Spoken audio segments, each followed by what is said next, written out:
संगठन के लिहाज से ये बड़ा बैठक है। असल में अभी वो सांसद भी नहीं है, मंत्री भी नहीं है, तो इस स्थिति में लोग कुछ भी बोल सकते हैं। ये पार्टी का निर्णय होता है और एनडीए निर्णय करेगा। जदयू राष्ट्रीय कार्यकारिणी की बैठक में भाग लेने के लिए मुख्यमंत्री नीतीश कुमार दिल्ली चले गए हैं। इस बैठक में भाग लेने के लिए जनता दल यूनाइटेड के नेताओं का दिल्ली जाना शुरू कल से ही हो गया था।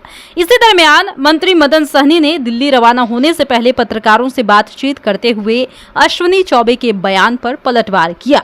अश्विनी चौबे ने कहा था कि 2025 में भारतीय जनता पार्टी का मुख्यमंत्री होना चाहिए।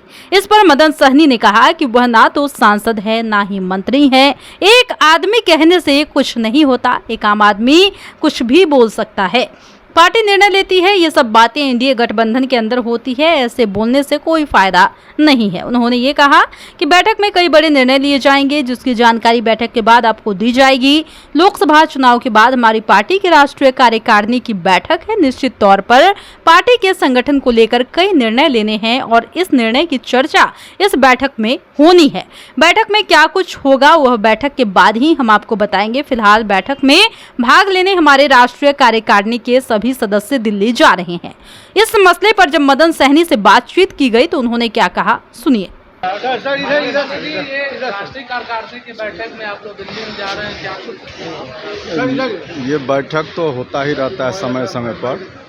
लोकसभा चुनाव के बाद ये बैठक आहूत की गई है, तो निश्चित रूप से संगठन के लिहाज से ये बड़ा बैठक है और अच्छे कुछ निर्णय लिए जाएंगे और बैठक के बाद ही बताया जा सकता है कि क्या क्या निर्णय हुआ है। लेकिन जो भी चौबे ने कहा है कि बीजेपी अपने दम पर विधानसभा आगामी चुनाव लड़े और सीएम के चेहरे चुनाव का उनका केंद्रीय असल में अभी वो सांसद भी नहीं है, मंत्री भी नहीं है, तो इस स्थिति में लोग कुछ भी बोल सकते हैं। ये पार्टी का निर्णय होता है और एनडीए निर्णय करेगा।